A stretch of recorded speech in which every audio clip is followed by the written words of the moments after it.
Bhagavati Itipiso Bhagava Arahang Samma Sambuddho Vidyacharana Sampanno Sugato Lokavidu Anuttaro Purisadhammasarati Satta Deva Manussanam Buddho Bhagavati Sadhu, sadhu, sadhu, sadhu.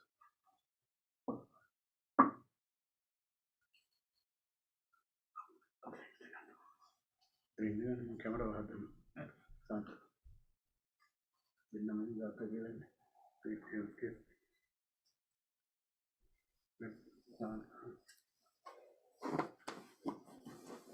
Gimana sekarang ni?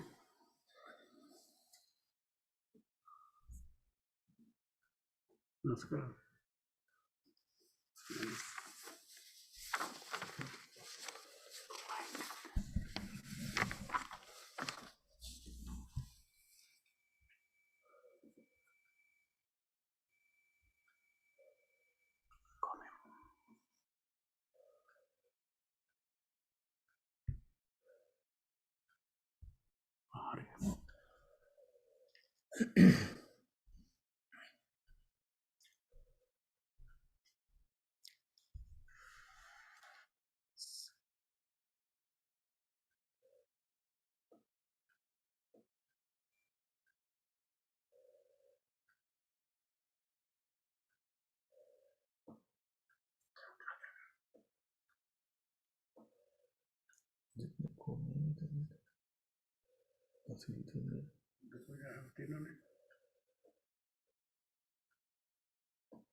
Say sadhu 3 times, and first observe 8 precepts. The secondly, if somebody want to observe 10 precepts, they can have 10 precepts. Say namo tassa bhagavato arahato samma sambuddhassa 3 times.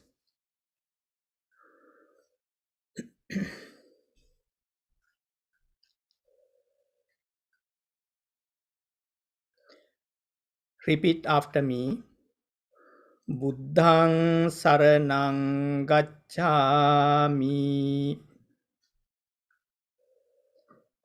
Dhammang saranang gacchami.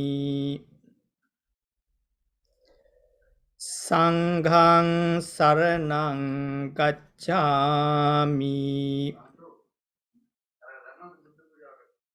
Dutiyampi buddhang saranang gacchami. Dutiyampi dhammang saranang gacchami. Dutiyampi sanghang saranang gacchami. Tatiyampi buddhang saranang gacchami. Tatiyampi dhammang saranang gacchami. Tatiyampi sanghang saranang gacchami. Ahang bante ajja imang ca divasang upavasatang upavasami. Attanga samannagatang silang samadhyami. පානාතිපාතා වේරමණී සික්ඛාපදං සමාදියාමි.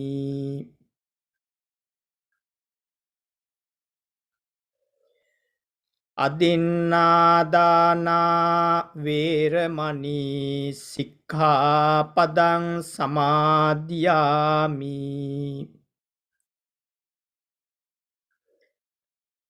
අබ්‍රහ්මචරියා වේරමණී සික්ඛාපදං සමාදියාමි.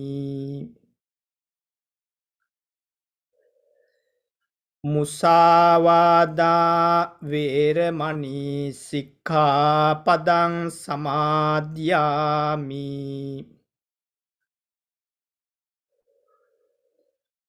සුරාමේරය මජ්ජපමා දට්ඨානා වේරමණී සික්ඛාපදං සමාදියාමි.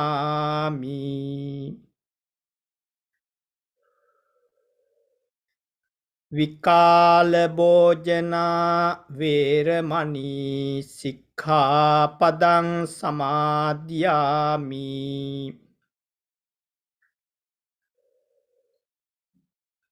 නච්චගීත වාදිත විසූක දස්සන මාලා ගන්ධවිලේපන ධාරණ මණ්ඩන විභූෂණට්ඨානා වේරමණී සික්ඛාපදං සමාදියාමි.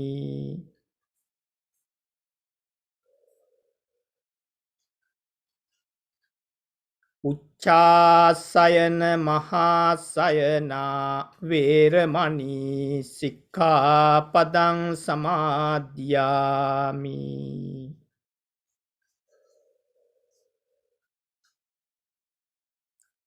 ඉමානි අට්ඨංග සීලානි සමාදියාමි. ඉමානි අට්ඨංග සීලානි සමාදියාමි. ඉමානි අට්ඨංග සීලානි සමාදියාමි. සාදු සාදු සාදු. Now the someone who want to like to observe 10 precepts, now recite Namo Tassa Bhagavato Arhato Samma Sambuddhassa 3 times.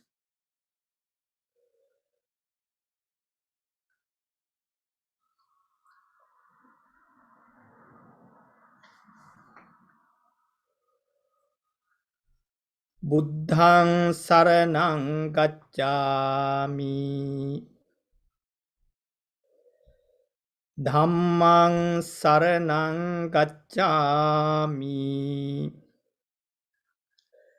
Saṅghāṃ saraṇaṃ gacchāmi.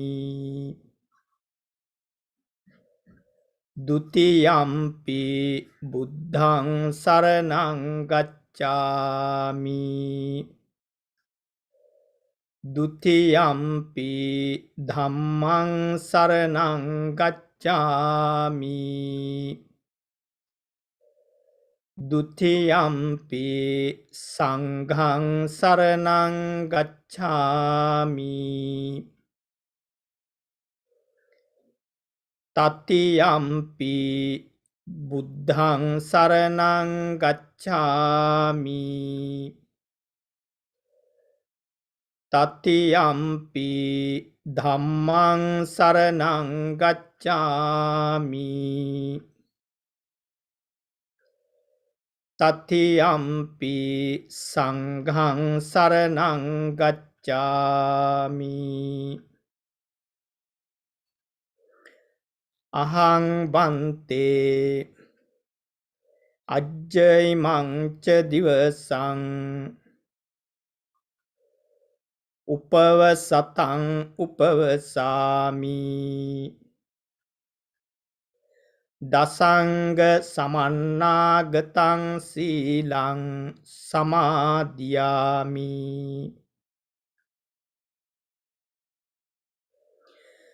පානාතිපාතා වේරමණී සික්ඛාපදං සමාදියාමි.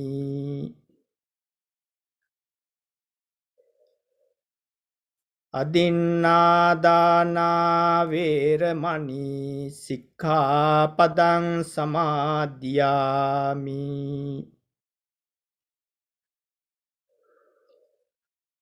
අබ්‍රහ්මචරියා වේරමණී සික්ඛාපදං සමාදියාමි.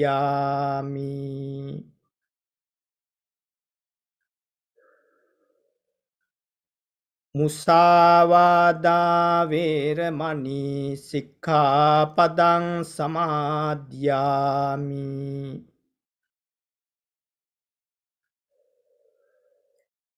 සුරාමේරය මජ්ජපමා දට්ඨානා වේරමණී සික්ඛාපදං සමාදියාමි.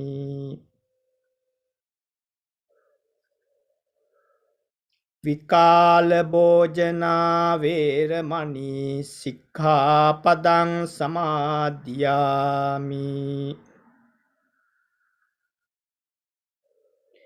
නච්ච ගීත වාදිත විසූක දස්සනා වේරමණී සික්ඛාපදං සමාදියාමි.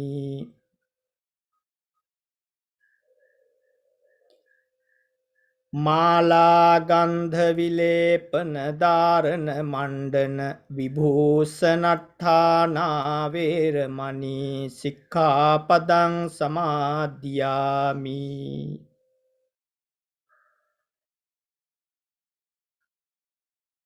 උච්ඡාසයන මහාසයනා වේරමණී සික්ඛාපදං සමාදියාමි. ජාත රූප රජත පටිග්ගහනා වේරමණී සික්ඛාපදං සමාදියාමි. ඉමානි දසංග සීලානි සමාදියාමි. ඉමානි දසංග සීලානි සමාදියාමි.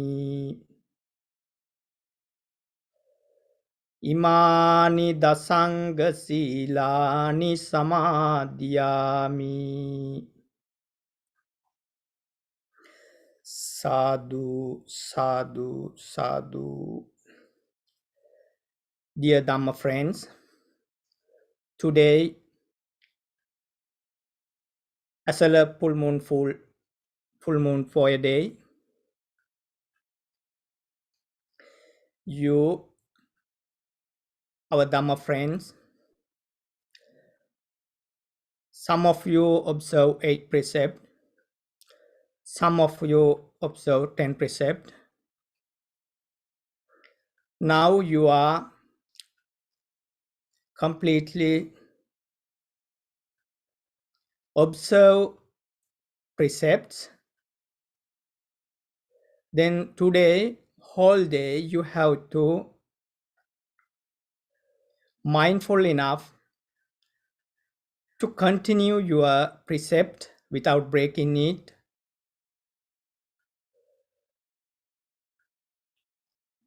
Sila means morality. Briefly,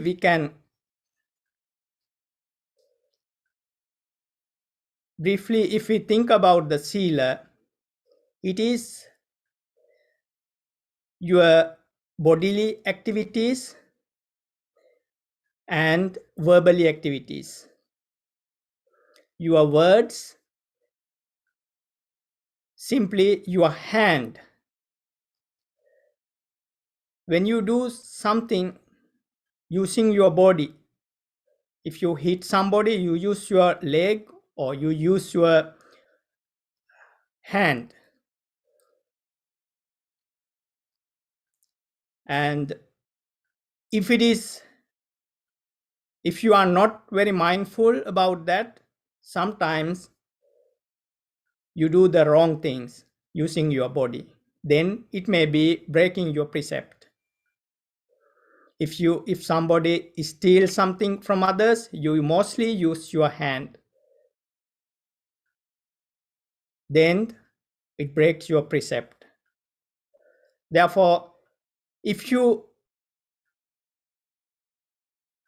difficult to remember your precept at the beginning to end, some 8 precept, 10 precept, if you can concern about your bodily activities and verbally activities mean when you use your mouth, sometimes it is sharper than the knife. It can hurt somebody. Our word, if we angry mind, or if your mind is polluted, when we use some words, it may be harmful to others. Therefore, we have to think about our words. Mostly tell lies and gossip, bad words, harass words, like that. And mostly we talk about useless things. It may increase your anger. It may increase your desire. It may pollute your mind. Therefore, we have to mostly today, especially you observe precept. Therefore, we have to think about our words. Even if you watch some news, even if you watch some kind of video, it can pollute your mind. Then that kind of things related, when we talk to somebody about that, then may mostly it use not useful things. It can create others anger. It can create increase our desire. It can pollute our mind. Therefore, we have to think about when we talk something, when we do something. If we don't concern about that, if we don't mindful about that, it can break our precept, mostly bodily activities and verbally activities. The sila means the kaya vachana samodhanam silam. Is to briefly say your bodily activities and verbally activities. Refrain from bad bodily activities, refrain from bad verbally activities, then that means the sila. Then secondly, when you control your bodily activities and verbally activities, then how we control our mind, because mind is the very important, because so many all other activities depend on our thoughts, depend on our mind. Even bodily activities and verbally activities also, it mostly controlled by our mind. But after you practicing sila, then you have to develop your mind. You have to control your mind. It is mostly meditation. And mindfulness. Then when is full moon day, when you observe precept, you listen in Dhamma, you participate in the chanting, you listening chanting, and you offering things to the Buddha. This kind of activities we do whole day. Then if you have free time, if you don't listen to Dhamma, you have to go to the bathroom, you have to eat something, you have to drink something, and you have to have some the interval or break time, then you have to be mindful, because when you do the other activities related to, you go to restroom, you having lunch and you have some tea, At that time, you have to be mindful that, oh, I am practicing Sila today. Because after few weeks, you, especially you are staying home. When you stay in home, you have the same environment. Sometimes children playing behind you. Sometimes you have your dogs, your cats. Sometimes you have your husband, your wife, your children around you. Then automatically your mind and your thought and your activities all, because you are not special environment, therefore you forget, oh, you have a precept. Then you automatically change into your day-to-day activities. Therefore, because only once a day per month, as a Buddhist, we have to be at least practice like this. When you, because you decide that you thought that, oh, I want to observe 8 precept, 10 precept today. You decide it, you want to do it, then you have to have courage to do it. You have to be mindful, oh, I am doing this. Therefore, otherwise, if you have 5, 8 precept, 10 precept, then you don't have any specialties. You do your whole activities like normal day. You forget what you want to do. Therefore, when you go to the restroom, when you eat, and you can do it mindfully. You can, otherwise you can think, oh, all kind of, because our mind is always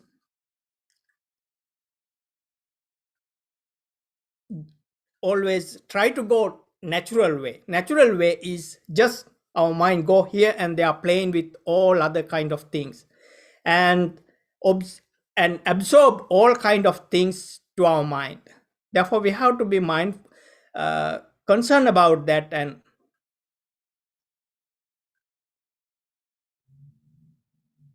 try to be mindful and try to keep your mind calm. It is not an easy task, but we have to practice. Why? We got this chance, this opportunity. It is not easy things. Every year, every full moon day, though we practice Sila, though we observe 8 precept, 10 precept, sometimes our mind is still not developed. Why? Because our practicing, our mindfulness is very weak or very small. For example, if you practice meditation, mindfulness, if you practice 10 minutes per day, if you practice 10 minutes per day, think that all other times, morning or evening, you practice 10 minutes, but whole other day you don't practice. You absorb all other things. If you go to the supermarket, or if you are driving, think that some crazy drivers drive, and you get angry about that driver. Then what do? You don't know that driver, but you angry with him. Early morning you practice loving kindness meditation, metta, may all being be well and happy, sabbe satta bhavantu sukhitatta, like that. We practicing loving kindness meditation, spread the loving kindness to others and spread the loving kindness to yourself. Then after that, what happened? After few minutes, you become angry. You forget that early morning you practice loving kindness meditation. That means that you lose your mindfulness. And after that, you drive with anger. You go to the shopping center and you are hurry to go back. Suppose that you want to go to your workplace. You are already late. on the road, you face that crazy driver, then you are angry and hesitate, annoying, with all kind of bad thoughts. You go to the shopping mall, you want to buy something to eat or something for necessary things, you must go there. Therefore you go to there, then you take what you want, and you come to the checkout, and you saw long queue, long line, there are a lot of people. Then you are waiting for, you can't escape, but you have to buy that one, and very important things. But same time you have to go to the workplace, you are going to be late, your boss is so serious, and maybe he blame you. And what is happening, you stay in the line. What you practice, you think about, oh, my boss will be blame me, the boss is very bad person, and you angry with your boss. And same time you are annoyed with this long line, or thinking about, oh, this long line is not finished. What is the annoying mean? Annoying also kind of part of anger, little anger. Then after that, you finally come to the checkout. Then in front of you, very old person, maybe old lady or grandma or something, then she's going to pay, but her bank card is not working. He tried too many bank cards, the waiting. Then what happened, you angry with that old lady also. Oh, this old lady, what is she doing? She have to be, and you instruct her, she have to ready for the pay in this thing, and thinking about that. What is you are practicing? You practice anger.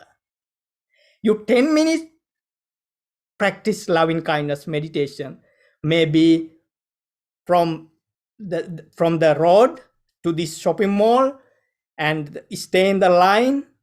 And what happened, what you are doing, what you are practicing, you're practicing anger. Then when you have to compare now, what is you are practicing loving kindness meditation is you sit only 10 minutes, sometimes your practicing is maybe 2-3 minutes, but on the line, on the road, on the shopping mall, and now you are going, then now you pay money and you go to the office, and thinking that, oh, my boss will be blame me, and you angry with that boss also. Then you practice anger. Then after the work, you go back to home. What you bring to the home, you bring your anger, you deliver anger to your home, and explain the whole situation with angry mind. What you do, you develop anger in your mind. But when we practicing loving kindness meditation, do we do that? No, we don't do that. We sit 10 minutes, and during that 10 minutes also our mind go here and there, we thinking too many things, and same times we practice loving kindness meditation too. But do we practice, you will practice like that? No. If you practice like that, your mind go develop very well. Therefore, this full moon day, you observe 5 precept, you observe 8 precept, 10 precept, then your bodily activities and verbally activities is clear. You must not do any wrong things, you must not talk any kind of useless things, bad words, and same time you have to be mindful in your mentally activities also. You must not think about anger things, you must not think about the desirable things, and all kind of bad thoughts. When it come to your mind, you have to aware about your bad thoughts. You must not try to remove your bad thought. Just observe your thoughts and mindful, oh, I have these thoughts. Just look that thoughts. And same way, then after that, you can practice another good thoughts, like same as loving kindness meditation. Or and you can go to the another focusing things like a breathing meditation. And if you are too tired when you are sitting or stay in the same position. Sometimes you are lazy, you are going to be you are sleepy or tired, then you can do some activities like walking meditation, or even you washing your cup when you finish your the coffee or tea, or after your lunch, when you are washing your dishes, you can do it mindfully without thinking many things, and you can concern about how do you use your water, how do you use your cleaning things. And if you do it very mindfully, it is also become kind of meditation.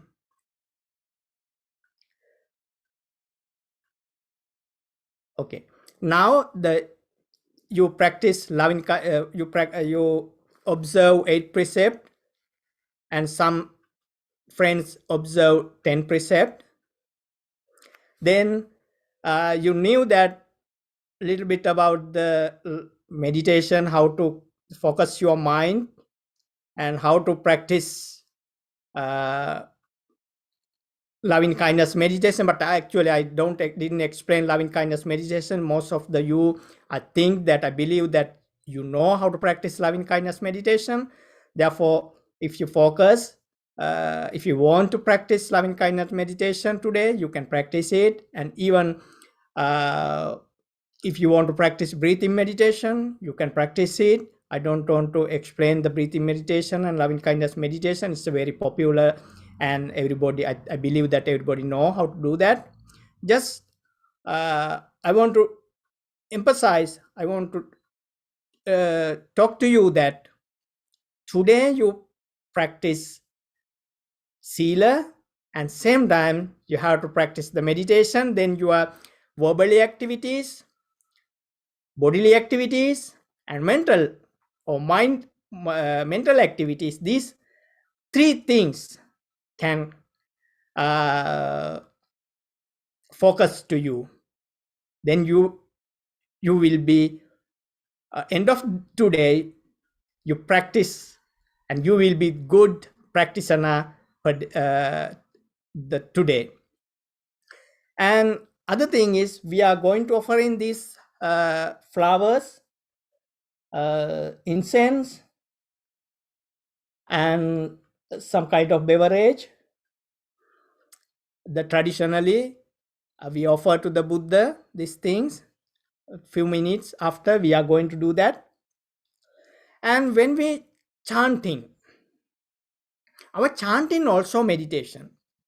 When you do that, you have to focus your mind to it. Sometimes some of you can't recite this when while I am recited. Sometimes you can't do it, but you can focus your mind to that. After that, the final step is we are chanting Metta Sutta. That's loving kind Metta Sutta for the practicing loving kindness meditation. You know that the Metta Sutta is the how to practice loving kindness meditation. Therefore, finally we chant that Metta Sutta too. While we are chanting, you have to focus your mind to it. And we can observe sometimes when we are chanting, if you don't know, sometimes your hand is not a very good position like this, and sometimes you are sleepy, sometimes you try to change your posture. That we can observe your bodily movement. That means you are not very focused to chanting. Chanting is not only for blessing, it is kind of meditation.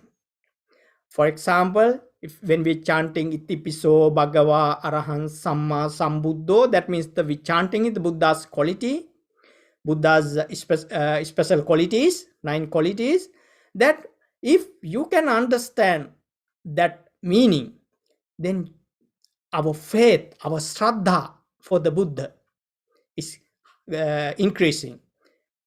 That is Buddhanussati meditation, thinking about the Buddha. And same way, Swakhato Bhagavata, the quality of the Dhammas, we chanting, then the Dhammanusati. Then Supatipanno Bhagavato Savaka Sangho, That means the Sanghas, it's kind of Anusati meditation, thinking about the Buddha, Dhamma, Sangha. It's a meditation. And same way when we offer in flowers, we chant that Vannagandha gunopetang etang kusuma santating pujayami munindasa siripada saroruhe and pujayami buddhang kusumena nena punyena meten labami mokkam puppang milayat yathai dhammi. What's the meaning? Puppam milayat yathai dhammi. The flowers become decayed. Same way as the nature, same way we focus that meaning to our body, then it is also become meditation. And finally, we chant in the Metta Sutta. It is completely the loving kindness meditation, how to practice loving kindness meditation, how to spread our loving thoughts to others. Then our chanting also meditation. We have to, if you can't chant, if you don't remember these things, you can focus your mind to the thinking that we are chanting these things to respect to the Buddha, and this is the meditation, this is the Buddha's teaching, thinking that you can focus the sound, you can concentrate your mind for that. Then that way of chanting is very meaningful and useful.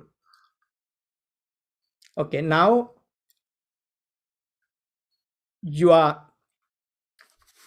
another thing is, most important thing is what we practice in today, dana, sila, bhavana. That means dana means the generosity, giving things, offering things. Here we prepare the Buddha Puja, that means the flowers, incense, some kind of drinks for the Buddha.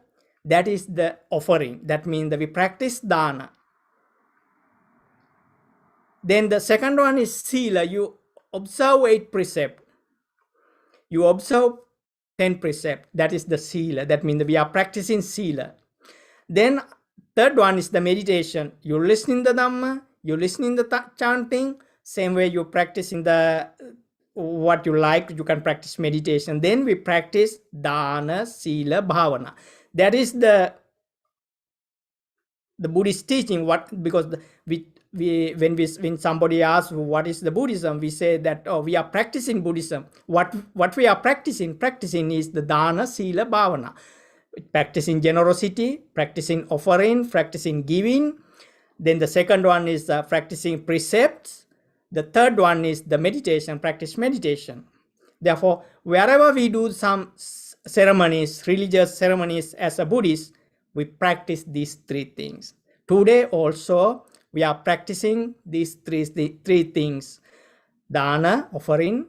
Even though you stay in home, your children, if you are mother or if you are parents, you are observing 8 precept, 10 precept, your children or whoever stay in your home, if they prepare food for you, they can practice dana,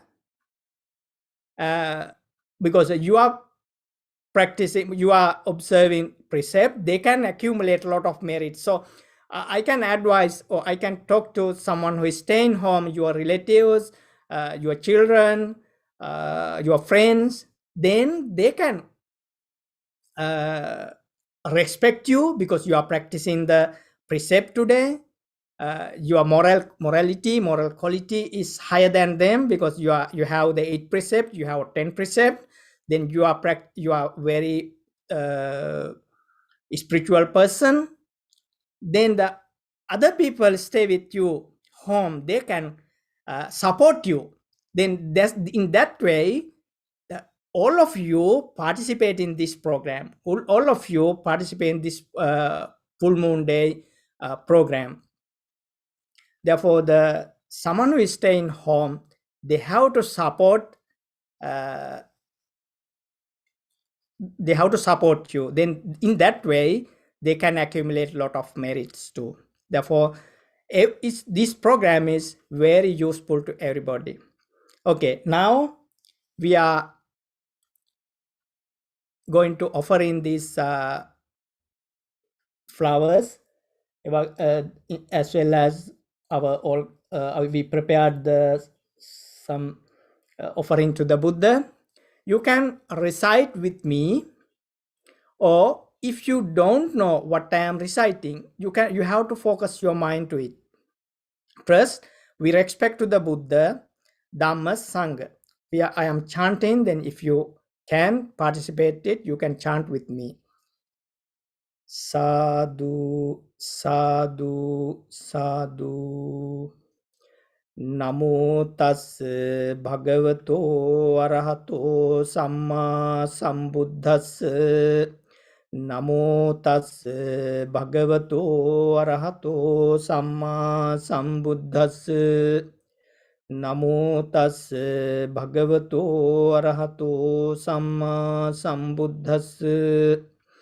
Itipiso bhagava arhang samma sambuddho vijjacharana sampanno sugato lokavidu anuttaro purisa dhamma sarati sattha deva manussanang buddho bhagavati Swakhato bhagavata dhammo sanditthiko akaliko ehipassiko opanahiko paccattang veditabbo vinyuhiti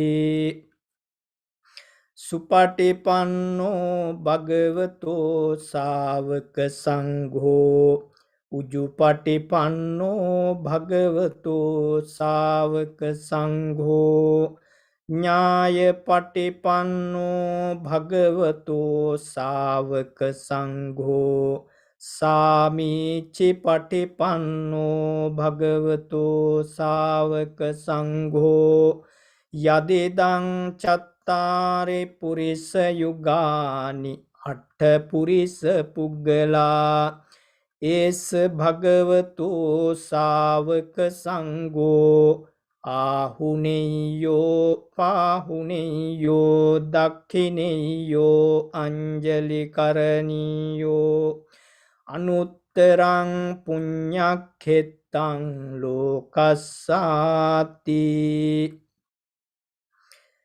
Namami buddhang gunasagarang tang Sattha sada hontu sukhi avera Kayo jiguccho sakalo dugando Gacchanti sabbe maranang ahancha Namami dhammang sugatena desitang Sattha sada hontu sukhi avera Kayo jiguccho sakalo dugando Gacchanti sabbe maranang ahancha Namami sanghang muniraja savakang Sattha sada hontu sukhi avera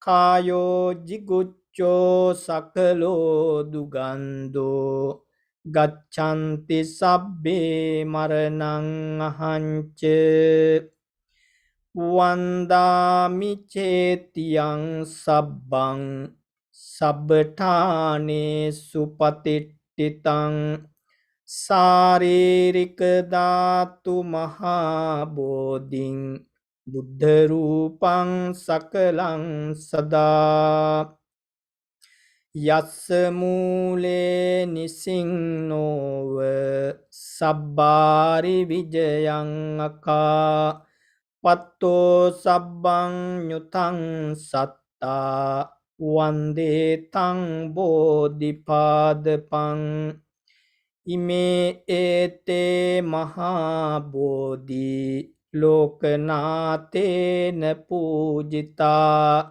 Ahang pite namassami Bodhiraja namatute Offering candle to the Buddha.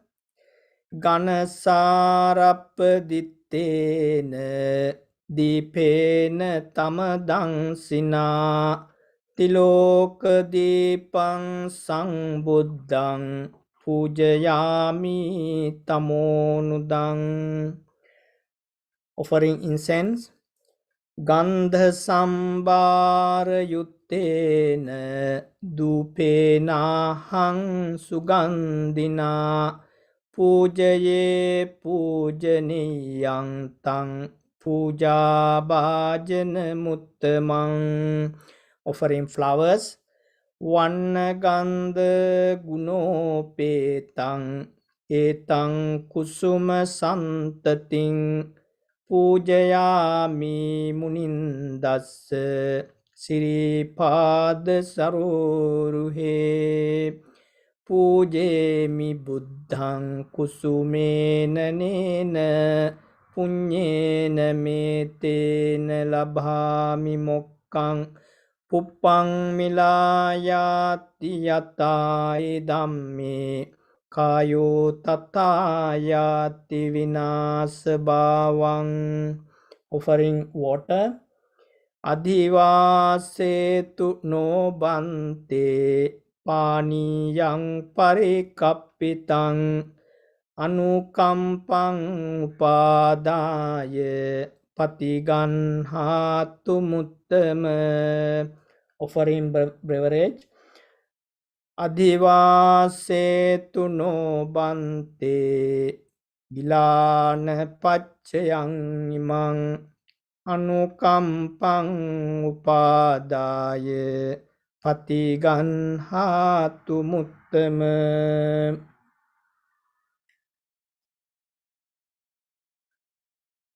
If we do some mistake to the Buddha, Dhamma and Sangha, this is time for the forgiveness. Kayena vacha chittena pamadena maya katang acchayang kamame bhante buri panya tathagata. Kayena vacha chittena pamadena maya katang acchayang kamame dhamma sanditthika akhalika. Kayena vacha chittena pamadena maya katang acchayang kamame sangha supatipanna anuttara. Sadhu, sadhu, sadhu. Now I am going to recite Metta Sutta. Metta Sutta is a practicing loving kindness meditation. I know that most of you can chant it. You can chant with me, and you have to focus the meaning of that, and same time you have to keep your mind with my chanting, and you can concentrate your mind, and when you understand the meaning you can develop that loving kindness thought in your mind. In that way it become meaningful chanting.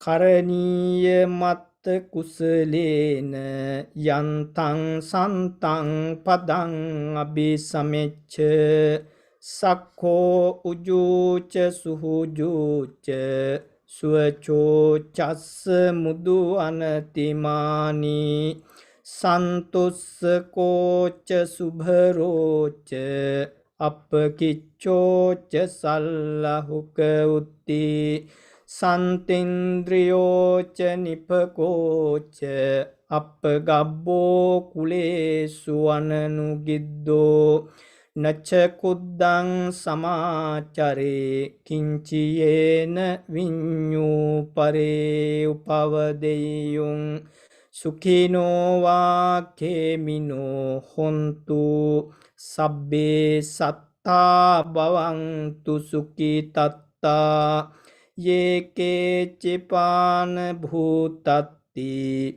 tasavatthavarava anavasesa digavaye mahantava majjimaraskanukatula දිට්ඨාවායේව අද්දිට්ඨා යේච දූරේ Wasanthi අවිදූරේ භූතාවා සම්භවේසීවා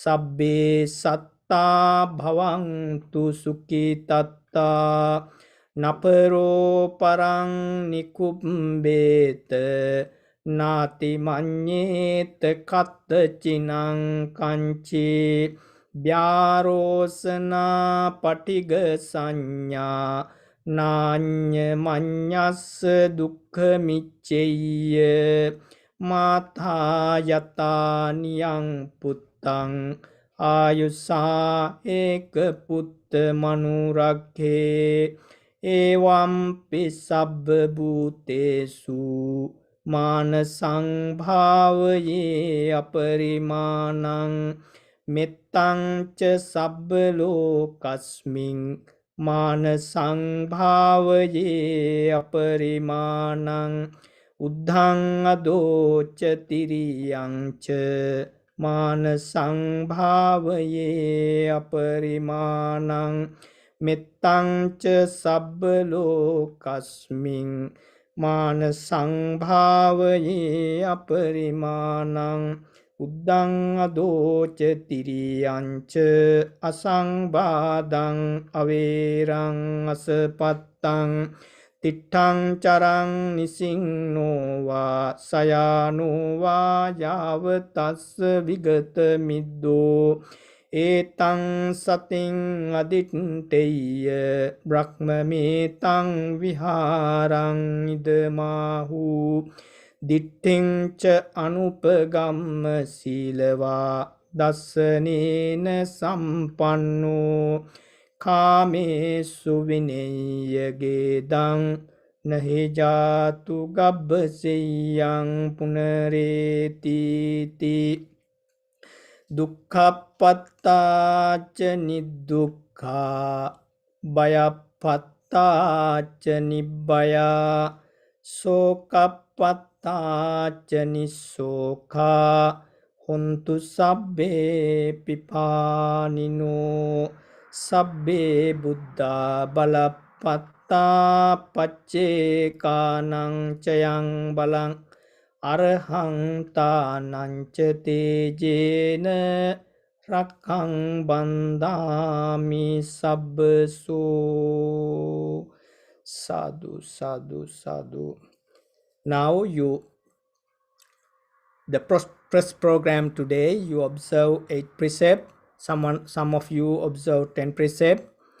Then you get some understanding about how do you want to practice today, because as I mentioned earlier that we are practicing dana sila bhavana, that means practicing generosity, practicing giving, and sila is the morality. Most of the you know that the 8 precept 10 precept is the sila, practicing morality. It's briefly say that you have to concern about, you have to think about your bodily activities and your verbally activities, and same way you practice, you concern about your mind, concern about your thoughts, and you try to calm down, you try to concentrate your mind using meditation.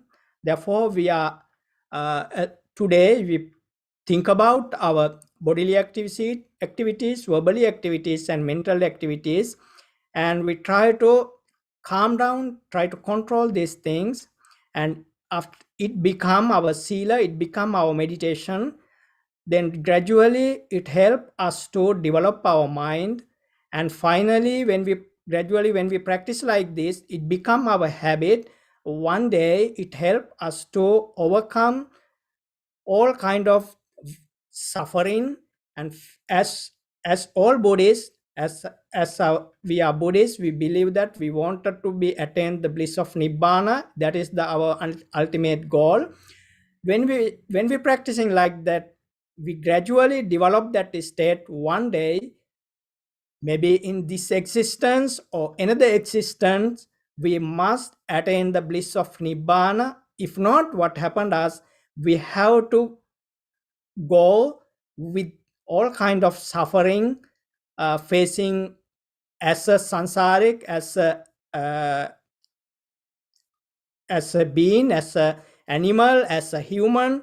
We have to face so many kind of suffering if we until we attain the bliss of Nibbana. Therefore, we have to focus our practicing.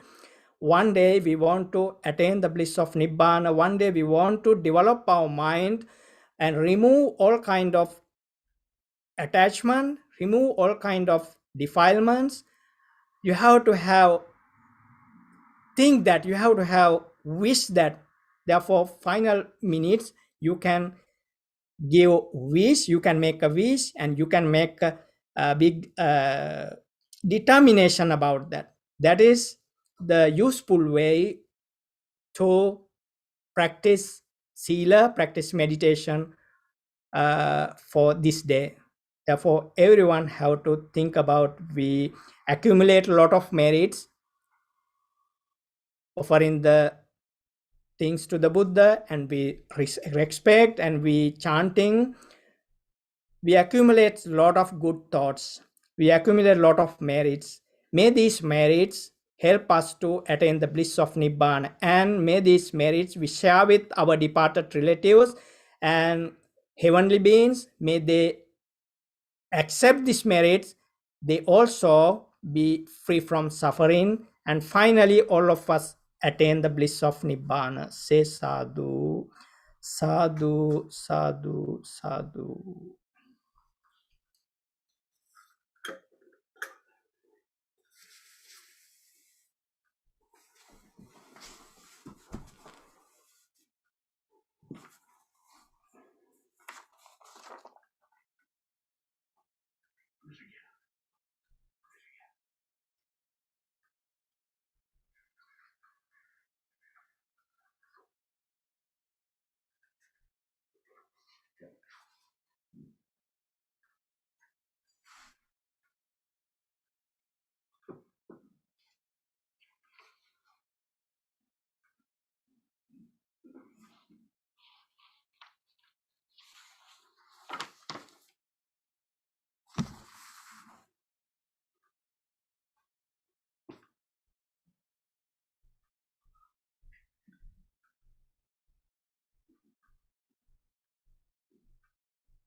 Good morning, everyone.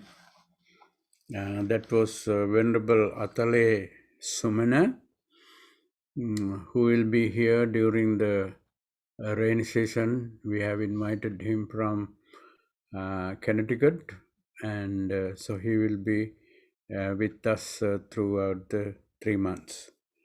And we are very happy that he's here. And now we have the Dhamma talk for the day, especially on the Esala full moon day.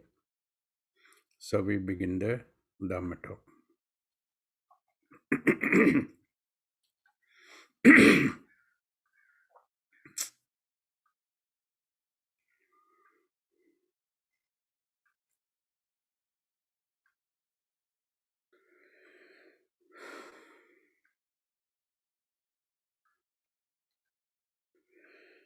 Samanta Chakravalesu Atra Gachantu Devata Saddhammang Nirajassa Sunantu Saggamukhadang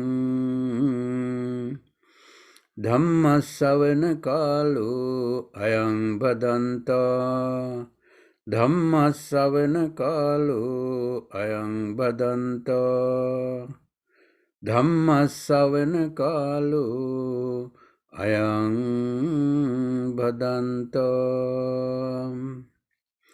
Namo tassa bhagavato arahato samma sambuddhassa Namo tassa bhagavato arahato samma sambuddhassa Namo tassa bhagavato arahato samma sambuddhassa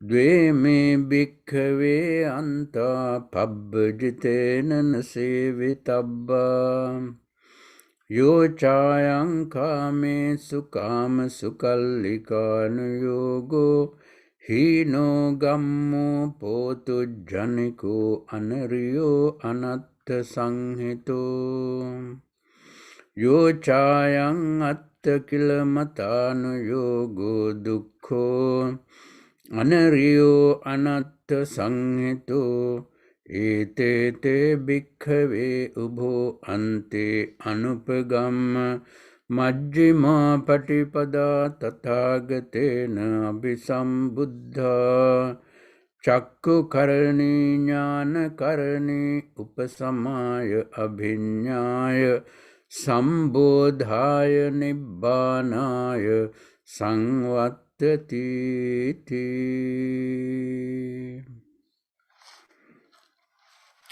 Today we are observing still a precepts on full moon day of July, which is Esala.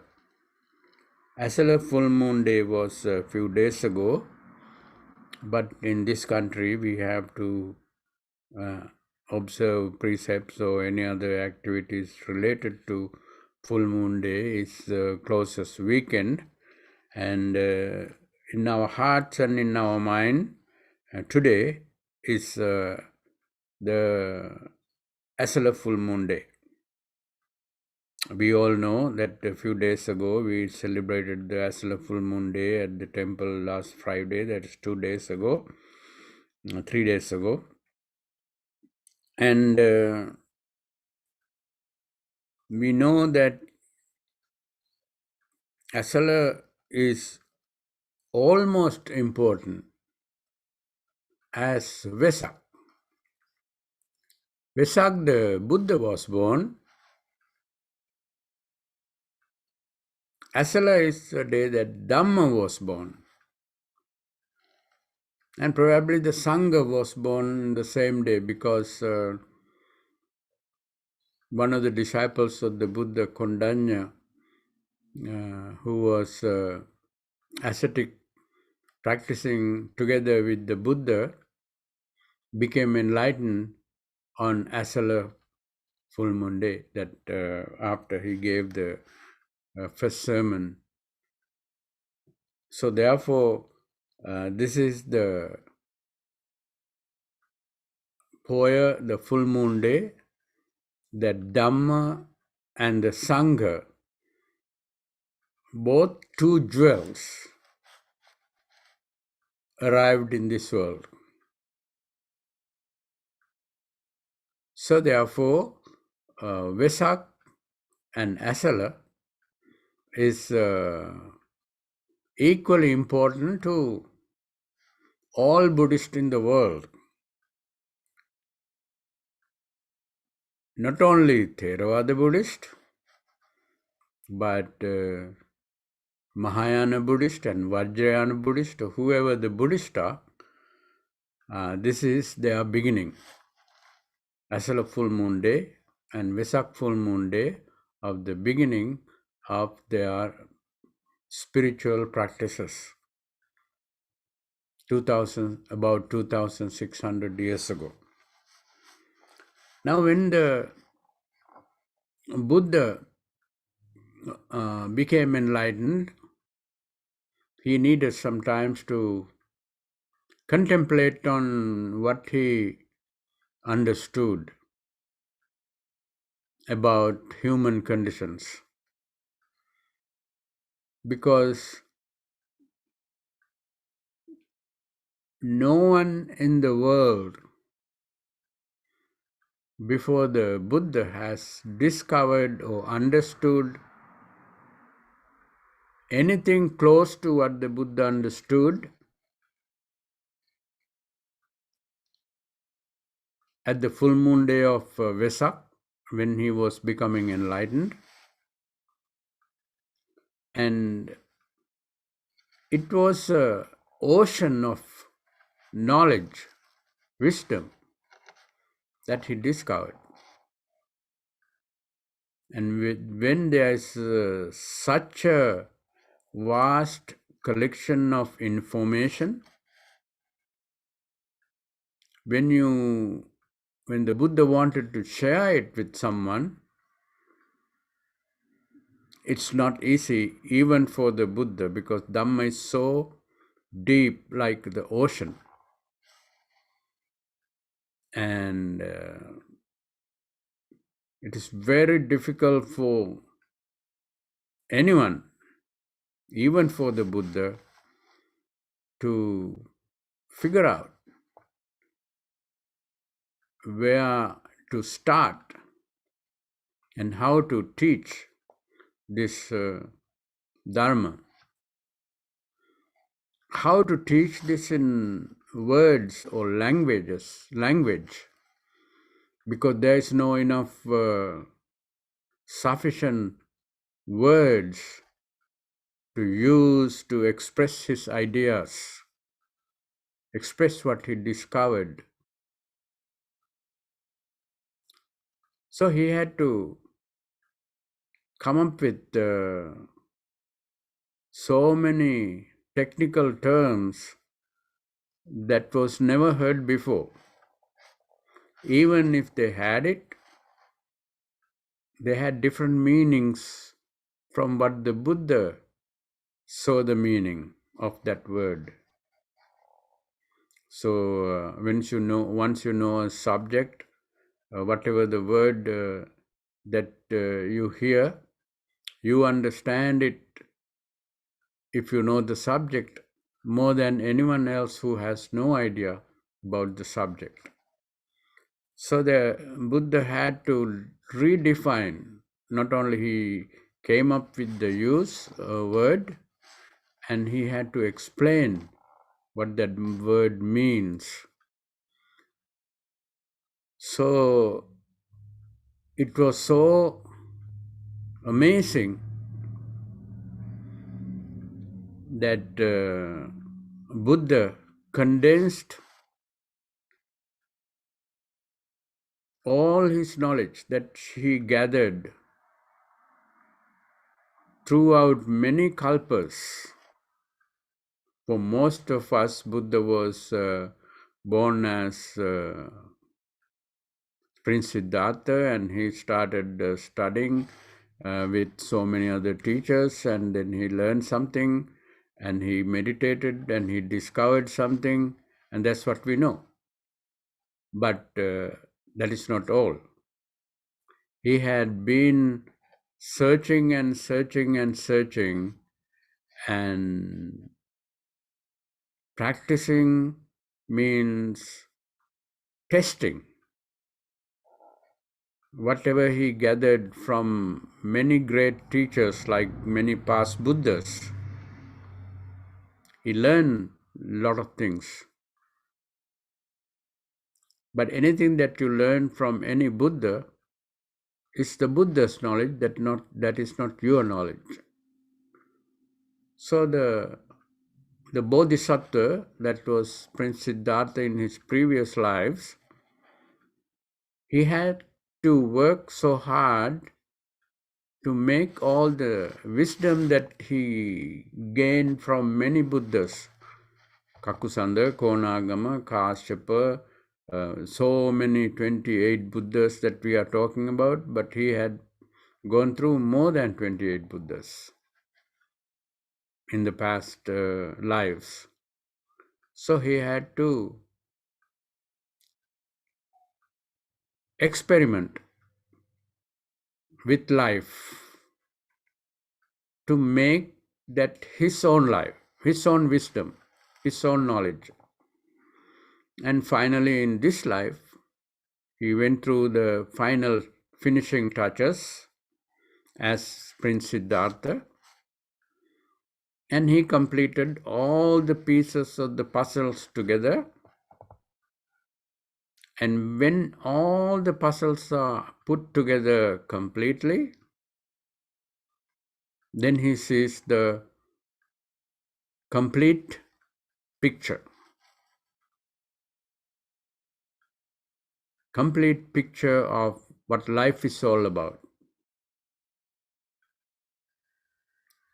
And this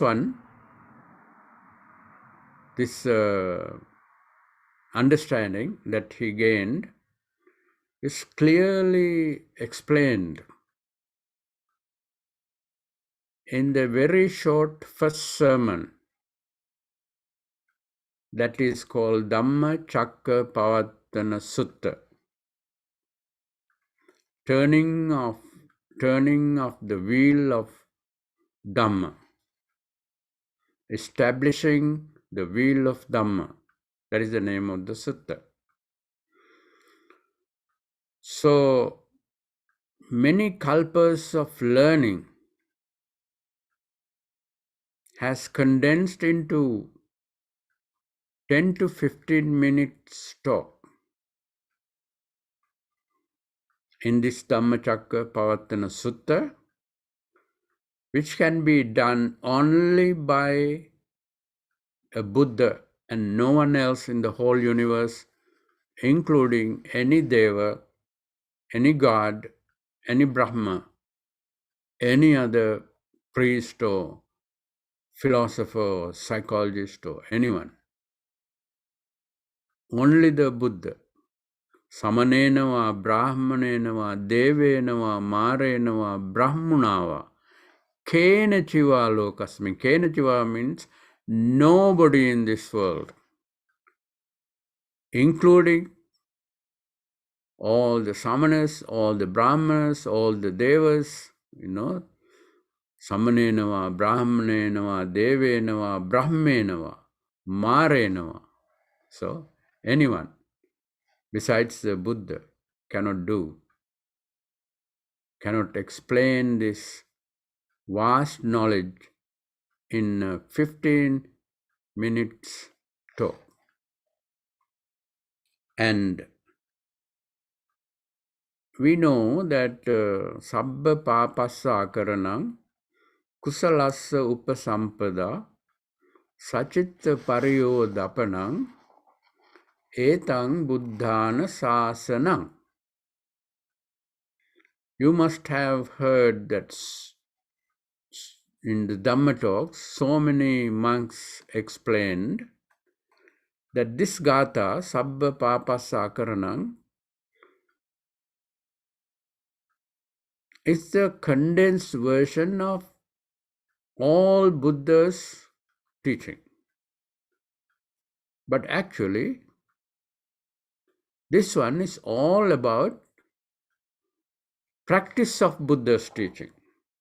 Sabba papassa karanam kusalassa upasampada sachitta pariyodapanam etam buddhana sasanam khanti paramam tapoti tikka nibbanam paramam vadanti buddha nahi pabbajito parupagati samano hoti parang vihetayanto anupagato anupavado anupagato patimokke cha sangvaro mattanyuta cha batthasmin pantancha sayanasanam adichitte cha ayogo etang buddhana sasana.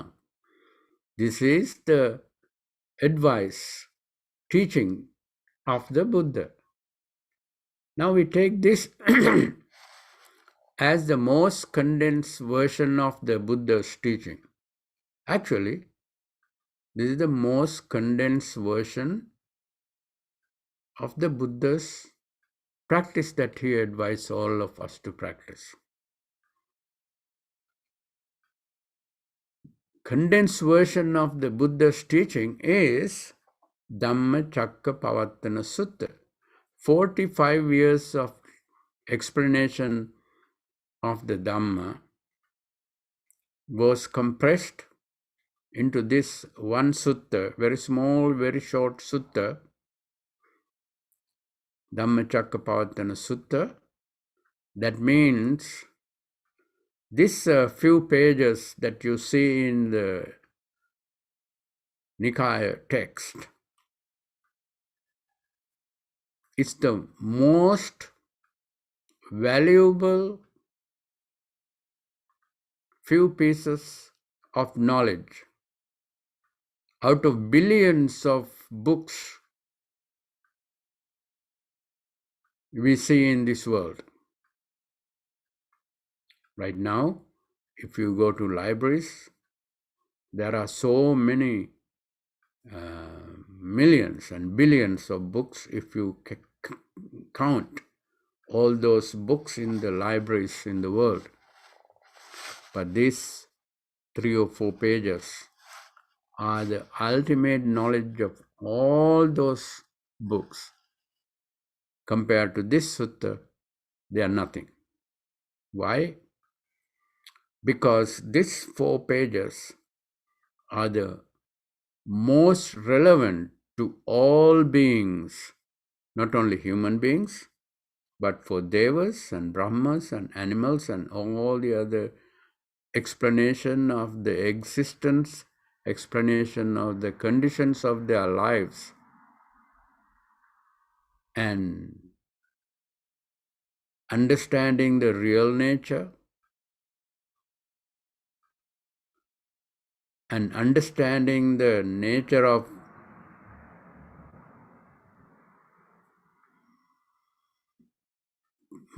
all difficulties these all life forms go through, and most important part is how to heal. Most of us don't even know that we are going through such a great illness that Buddha called dukkha.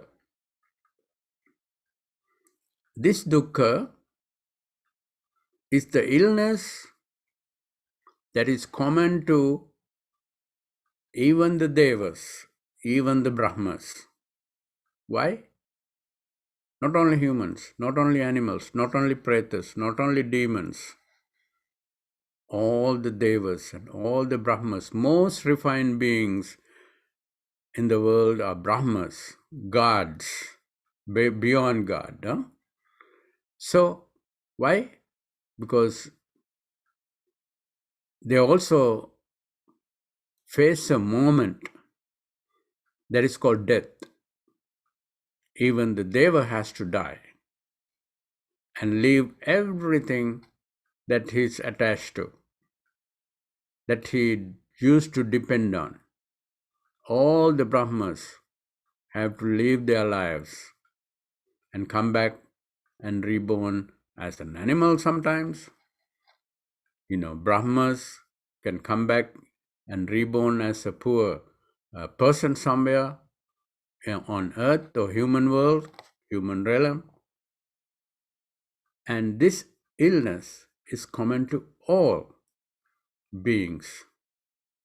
And these 4 pages that we are talking about is diagnosing this illness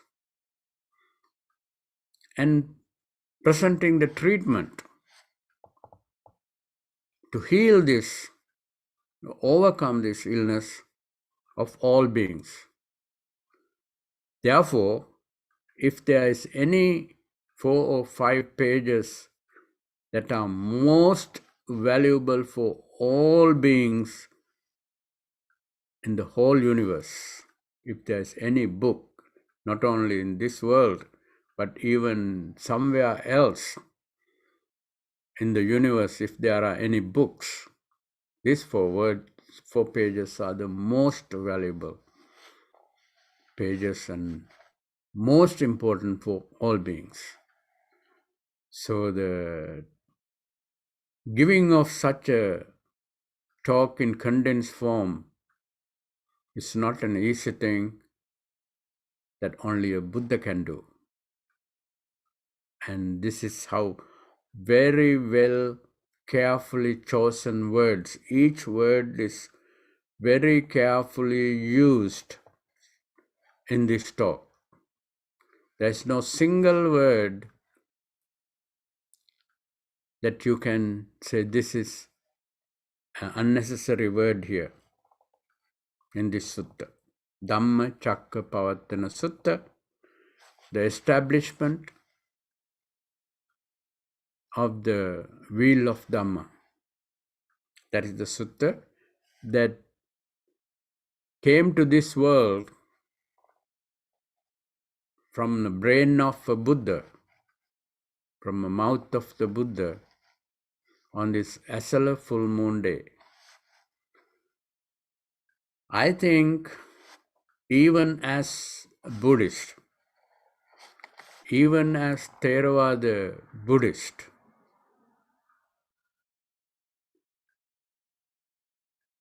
we have no real understanding of the value of this sutta that Buddha gave on Esala full moon day in 10 to 15 minutes or less than 15 minutes. That's how we see it. It was amazing, and especially people like us who are Theravada Buddhists who are able to hear it in the words of the Buddha in the original Pali. It is unbelievably fortunate. And hearing this condensed form of the most valuable information is there for us, but we have very little regard. Dhammacakkappavattana Sutta is just another sutta for most of us. You know, there are Ratana Sutta, there is Metta Sutta, there is other suttas, and all these thousands and thousands of suttas that are in Diga Nikaya, Majjhima Nikaya, Sangyutta Nikaya, Anguttara Nikaya, Khuddaka Nikaya, and so many books. We have so many suttas. But for most of us, this is just another sutta. Dhammacakkappavattana Sutta is another sutta. No, that's not so. This is amazingly valuable. Most important information is in there. In the Gatha that we recite, Sabba Papa Sakarnam, Kusala Supa Sampada, Sachitta Pariyodapana, that's the condensed form of the practice of the teachings of the Buddha. This one includes the whole teachings of the Buddha. Practice is only one side of the Buddha's teaching. Theory is equally important as practice. When there is no theory, there is no practice. You remember when we go to the lab in the high school or even college, chemistry lab or physics lab or something, we do the experiments. What kind of experiments that we do? We do somebody else already did. Our experiments that we are going to do today is already done by someone else, and that person has written down basic guidelines how to perform tests, develop this, do this test for ourselves and find the results. And without that theory part, it takes another several hundred years for us to come up with the way to do that experiment. Then by that time, we already dead and gone. Because of the availability of the theory, we can do the same test in 15, 20 minutes or 1 day or 2 days. We can do it and completely understood how that particular thing function in this world, in physics, in chemistry. That's what we do.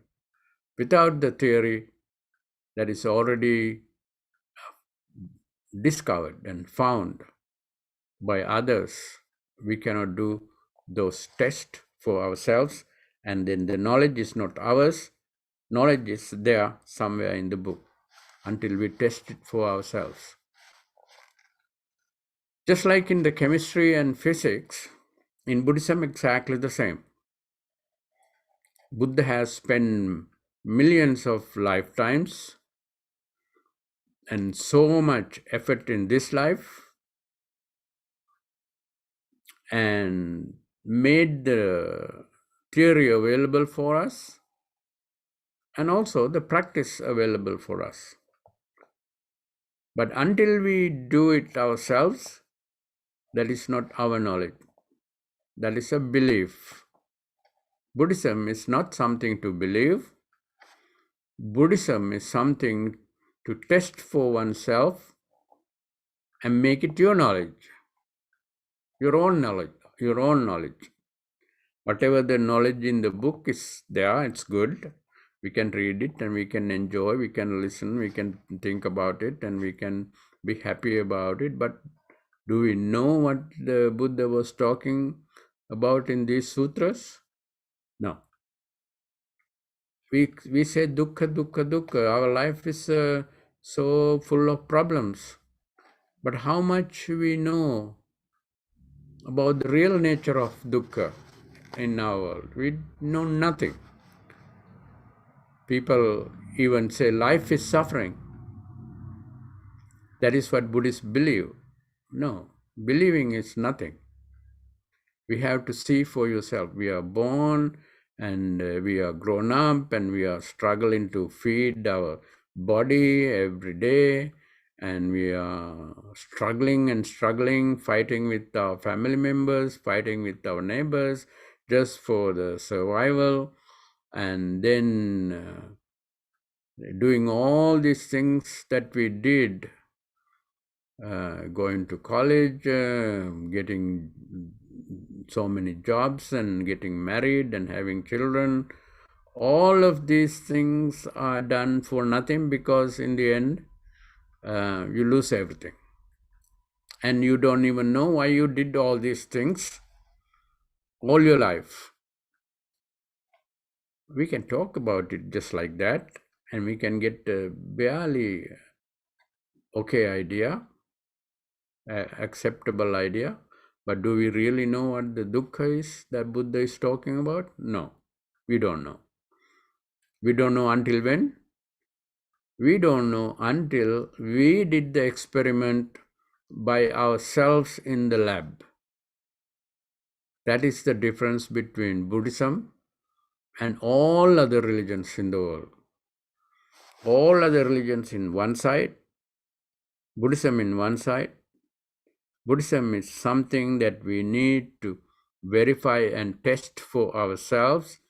Otherwise, there's no value whatsoever. And all other religions are belief system.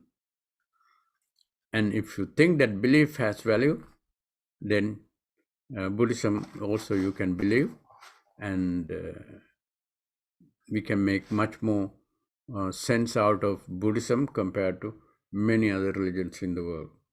It's not that I'm disparaging any of the other religions, but as Buddhists, we have to be realistic about what is available for us as Buddhists. And you can see that any person who believes any other religion can also go to the lab and do the test regarding any principle of physics or chemistry or something. Just like that, they can believe their own religions, that's fine. While they are believing their own religions, they are not required to verify anything. For example, existence of God is not required to verify you by yourself, and God's relevancy in what is happening in our life is not tested and not even required to test. Just believe. But in Buddhism, it's not like that. So it has to test for yourself and see for yourself and understand for yourself and live Dhamma with that understanding by yourself. So that is anyone we inviting Swakato Bhagavata Dhammo Sanditiko Akaliko Ehi Passiko. Come and see for yourself. The Dhamma is something that it's inviting anyone. Doesn't matter what religion you belong to. That is irrelevant. As long as you are a human being, as long as you are a being with a mind and body, or with the mind without body, you are a being. So whoever you are, this is relevant, extremely important, extremely valuable, because being ill and being sick is so unfortunate. And only when we know that we have a cancer or something, we try to go to the hospital and fix ourselves a little bit and treat it. Or when we have a heart problem, we go to hospital. But there are so many unknown illnesses that we are going through every second. And our whole life is totally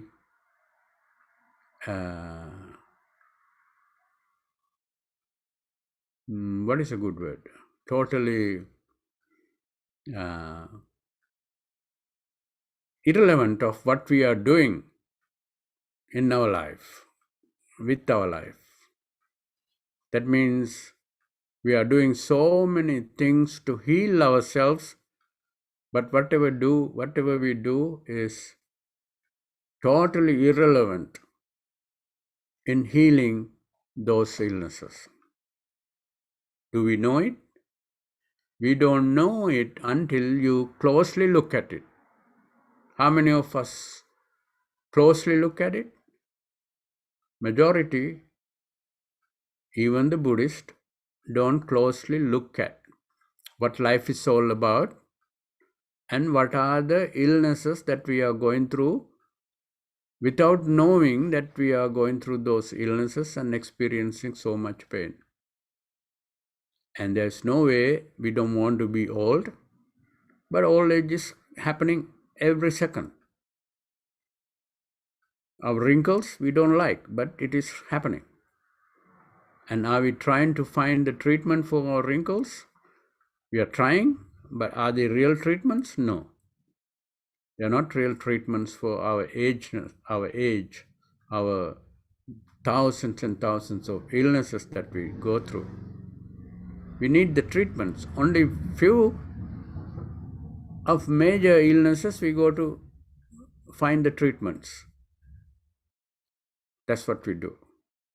But Buddha says that is because of the inability to see clearly. We don't know that we are ill. Like little children. When the little children are having fever and they are running around with the fever until they cannot run around and put themselves on the bed or something. They don't care. They keep eating whatever they want to eat. Even when they are ill, they have stomach ache or something, and they still possibly, if there's something interesting, they would eat without thinking that this is not good for his stomach ache and things like that. It happens all the time. And more you are ignorant, only if you look at the world among humans, how many of us are really wise in this world? And when you look at all the other lower beings like hungry ghosts or demons or other animals, how much wisdom do they have?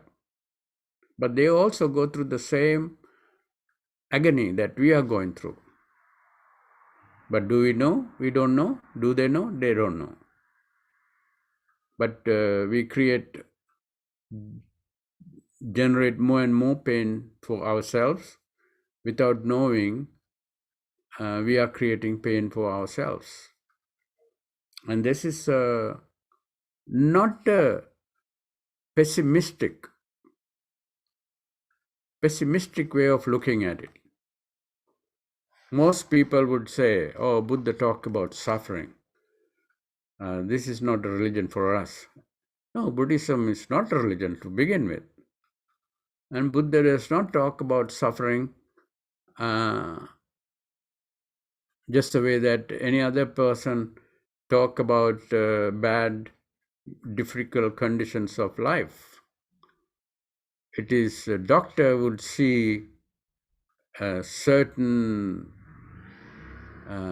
deficiencies of the body, and because of that person, because of those deficiencies or irregularities, you cannot function properly, and as a result, you cannot enjoy the life to the fullest. And the doctor would see, because your arteries are too clogged, and therefore you have so much pain every day around your heart, in your heart, and then that can be fixed. That is what the doctor would say. Is he pessimistic? No, he's not looking at life as a misery. He's trying to bring more better life, much better life for you. That's what the Buddha did. So it's not pessimistic. Anyway, my idea was to go through the Dhammacakka Sutta, but the commentary itself took a long time to because these things also we have to pay attention to, but also important to pay attention to the major points of the sutta itself. It's a very short time left for us, but we try. When the Buddha started talking to these 5 experts of the subject, 5 ascetics have been working with the Buddha in the same field. Therefore, Buddha knows that they have a very good background about the subject that Buddha had to speak, because they were doing the same research together with the Buddha, 5 ascetics. That is why Buddha was considering who to give the Dhamma talk, explain this Dhamma that he discovered, who to give it to for the first time, who would understand it.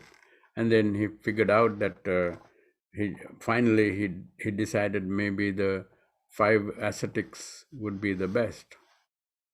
It is like a group of scientists who have done experiment for 10, 15, 20 years together to find something. And then one scientist, after working so hard, figured out something that others didn't recognize, didn't know before during the experiment. And now this one scientist want to explain it to the other scientist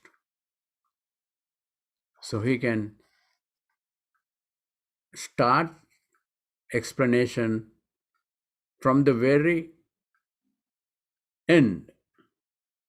If we go to high school children, he has to explain from the very bottom of the subject.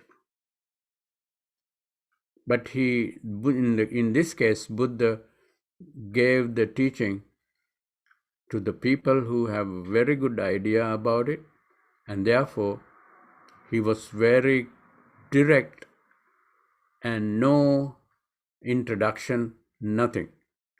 Just go to the point and say. We all have been looking for the answer,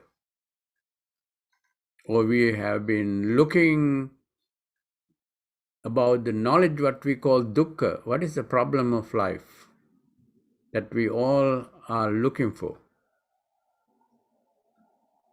And he didn't want to explain all that little detail. He said, he used the word bhikkhave. Bhikkhave means those who are in search of the same, those who are doing the same experiment to find something that we all want. So that is what you want. But when the Buddha used the word bhikkhave, they may bhikkhave anta pabbajitena nasevitabba. See, he used the word bhikkhave. Bhikkhave means people who are searching for some great solution and who are trying to even understand what the problem is. You have to understand the problem before you understand the solution. You have a basic idea of the problem, but what is the actually problem is a different thing. When you begin a research, you have a basic idea of what you are looking for. But when you keep researching and researching and researching, then you find out what we are looking for was much, much more bigger than when we started what we knew at the beginning of the experiment. So in the end of the experiment, you have so much wisdom about the problem that you are trying to find answers to. That's how it always works. Any research, if you have done any PhD or something or any scientific research, we start with the very simple knowledge of what the problem is. We know what we are looking for. To solve the problem, we have a little understanding, but in the end, you have so much more knowledge about the real problem that we are trying to look answers for. So this is different. So therefore, Buddha started these people saying there are 2 experimental methods This method of doing your experiment, you don't go anywhere. This method of experimenting, you don't go anywhere. You don't find the answers, because these two techniques of experiments, no good, useless. Because I tried this, I went all the way in this method of doing the research, nothing happened. I went through this research all the way to the end, maximum that anyone can do. There's a dead end. You cannot find any information that you're looking for. But there's something called middle path. This method is perfect. You can go all the way and get all the necessary knowledge that you need to find out what the illness is and what is the treatment is, and if the treatment is possible, and if the illness, what causes the illness. All these things can be found if you follow this path. I call it, Buddha said, I call it middle path.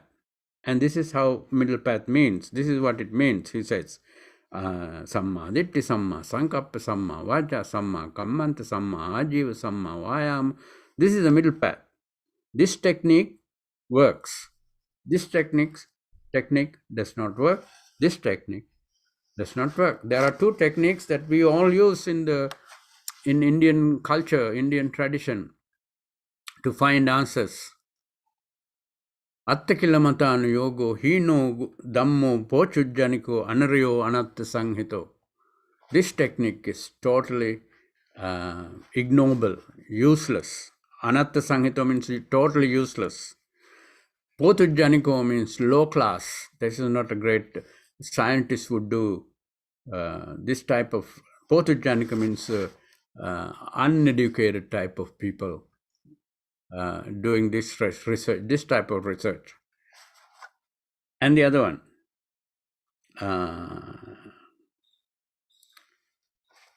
Kamasukallika yogo hino gammo potijjaniko anaryo anatta sanghito. That's even anatta sanghita means useless. Huh? Not only useless, but it was damaging. It create a negative effect on you when you are trying to do this, because if you are doing a certain research in a certain way, some chemicals might explode and burn you. That is anatta sanghita. Don't do that experiment. That if you do this same experiment in that way, your chemicals are going to explode and it could burn you. It could burn your eyes and it could make you blind. No good. That is anatta sanghita means that. Okay? Because some people go through a lot of hardship. Attakilamatanu yoga means hurting yourself and self-mortification activities, giving you pain and frustration, hoping that you find the enlightenment, the answers to the question of enlightenment. Actually, what happened? What is the damage? Damage is, after going through this will become your karma, and next life, you are going to be born in hell, or born a hungry ghost, or born as a demon. Do you want that? No. That kind of experiment, you don't want to do it. But follow the middle path, you will be so safe and you really find the answer. So that is why anatta sanghito kamasukallika yogo hino gammo potujjaniko anaryo. Anaryo means ignoble. Ignoble. For example, if you go to India, you see these sannyasins, this curly hair and all long nails and dust all over the face and dust all over the body, and not taken a shower for months and months, and cannot go near them. It's so stinky, and so that is ignoble. That is ignoble. And even the rich person who is having gold chariots and so many of these, and they think that they are never going to be old and never going to lose their property value, valuable wealth, and things like that. No, that's ignoble, because you are not seeing the danger. When you're going with so much jewelry wearing on the street, somebody might kill you and take all your jewelry away. At that time, you think you are so big and important that you are wearing all the gold and jewelries and silver and all the other things. But one person get one knife and stab you and take everything away. So ignoble. So that is what. So then that is how it started. These two experiment types are not good. Just dump it. Don't do it. But I'm offering you the new technique of doing this experiment about life. I call it middle path, and this is what the middle path is included. Middle path is included 8 different activities. Once you participate in this experiment, you find everything, and I did find everything. I found what we are looking for. What we are looking for is actually dukkha. Cannot translate, not suffering. Suffering is something very little. Dukkha is like a huge thing, like an ocean of problems. When you hear the word suffering in English, this is nothing. So therefore, you have to know the real meaning of the word dukkha. When do you find out the real meaning of the word dukkha? Once you go through the research, that means once you cultivate Eightfold Path, more you cultivate, more you develop Eightfold Path, the meaning of the word dukkha is going to be clearer and clearer and clearer, and you think, wow, dukkha is amazingly dangerous. Dukkha is so that we are going through, that all of us are going through, that we didn't know. We didn't have any idea what we are going through. It's so dangerous and so harmful, and so important to get out of as soon as possible. When did you find out? Not now. We use the word dukkha and we call it suffering. We don't know anything. But in the end, you become sotapanna after practicing Eightfold Path.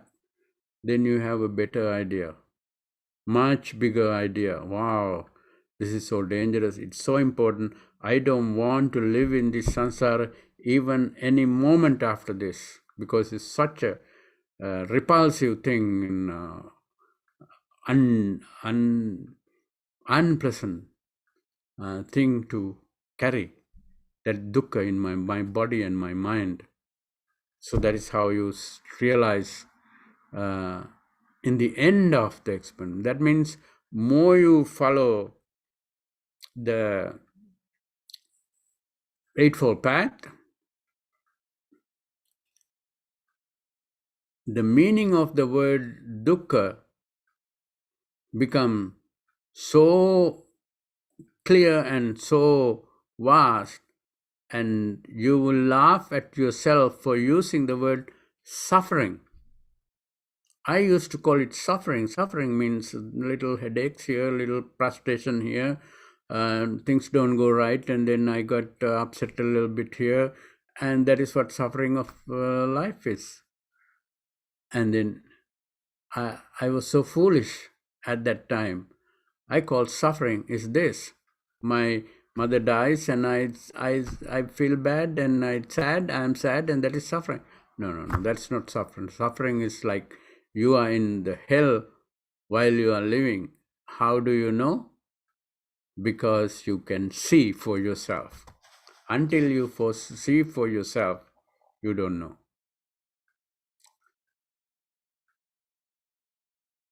I was going to say something, but there's no enough time to start. So this sutta, Buddha was talking about the suffering. How do you see suffering?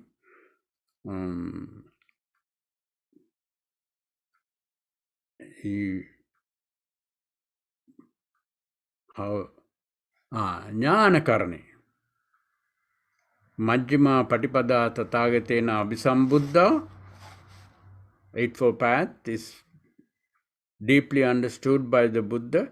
Jnana Karane. Eightfold Path creates the knowledge. Jnana Karane. Chakku Karane. Your eye become very sharp and clear. Now you can see what suffering, what the life is all about. You can understand knowledge, Jnana Karane. Then it leads to calmness. Not only it makes you see what the life is all about, that Eightfold Path help you to calm yourself. Upasamaya, Sangvatati. It helps you to calm yourself. Abhinyaya, deeply understand. Sambodhaya, to be very well, clearly, deeply understood. Sambodhaya, Sangvatati, what is it? Eightfold Path. What is the other one? Nibbanaya, that means completely bring health. Not only you see what the illness is all about, illness of our existence as a human being, as a deva, as a Brahma, as a hungry ghost, as a hell being. You not only see it, you can bring completely peace, Nibbana. Like the burning fire is totally extinguished. That pain and suffering can immediately gone from your system, and that is called Nibbana. And that can be realized by using Eightfold Path with Samma Ditti, Samma Sankappa, Samma Vacha, Samma Kammanta, Samma Sati, Samma Samadhi. These are not something that you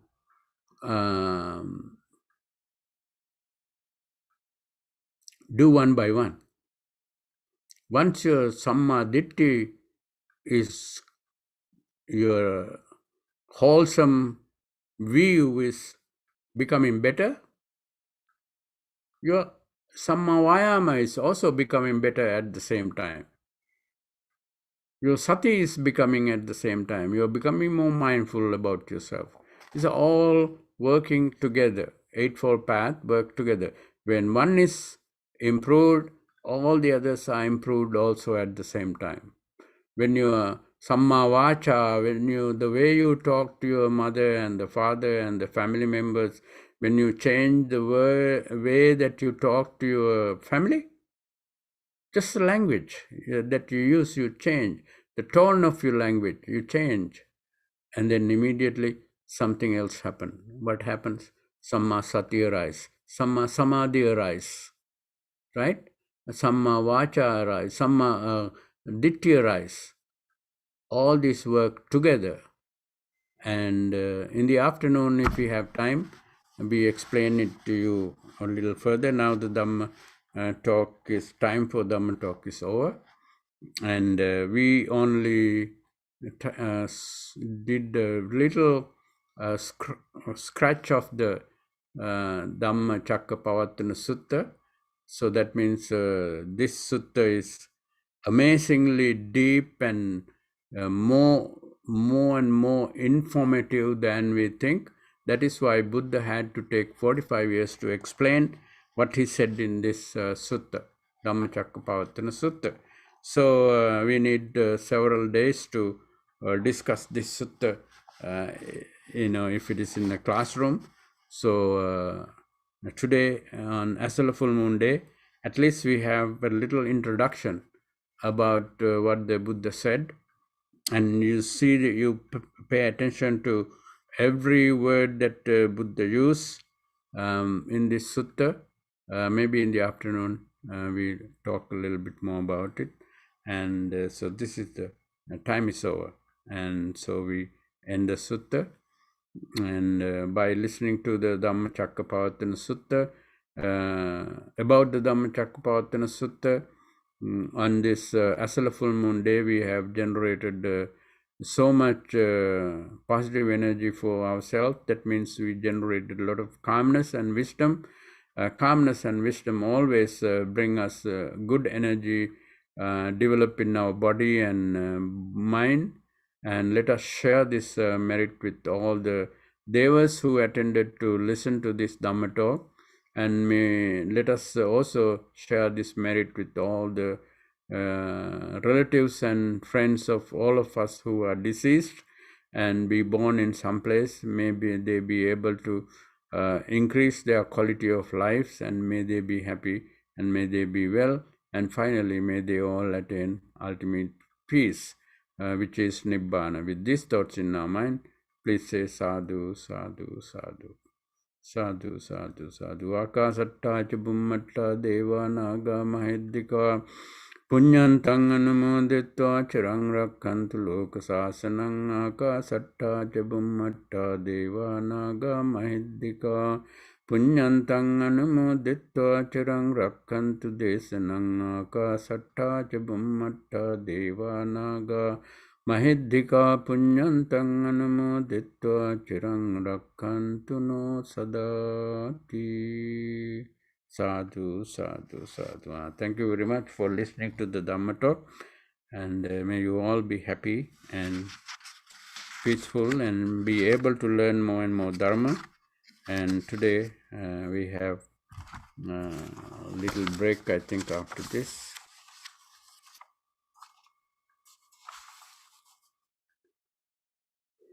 10:30, 10:45, we come and have a little meditation in 10:45. Please take a short break because you started early in the morning, 8:30, and now it is almost 10:30. You can take a short break and go to restroom or have a cup of tea or something, and then we come back and sit in 10 minutes. We have a 10 minutes break. Thank you very much.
Microphone එකත් mute කරලා තිබුණා ඔක්කොම නේ translate මම mute කරේ නැහැ මොකවත්. ඔක්කොම මියුට් කරලා තිබුණේ. ඒක තමයි. ඔව්. දැන් මම දැන් සවනන්සේ මම දැන් අන්තිමට කිව්වා අර විනාඩි 10ක බ්‍රේක් එකකින් පස්සේ මෙඩිටේෂන් එකක් තියෙනවා කියලා ඒක පටන් ගන්න පුළුවන්. ඔව් ඒක මට මොකද මම පොලිටිකල් ගිහිල්ලා ආවිලා අර අන්තිම හරි හරි. මම චෙක් කරලා බලන්න කොහොමද කියලා. එහෙනම් හරි අපිට දැන් පටන් ගන්න පුළුවන්. හරි එහෙනම් පටන් ගන්න. හොඳයි.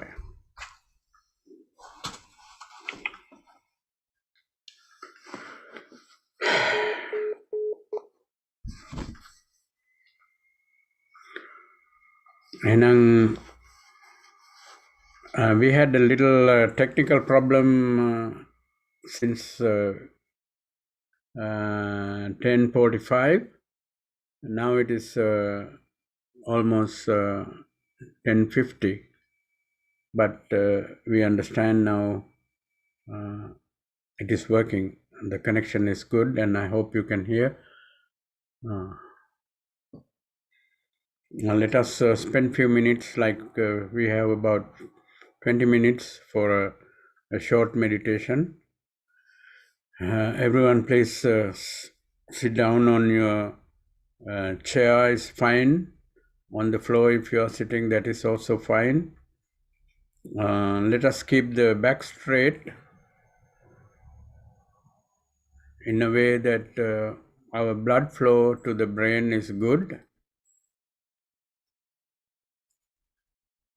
And next, most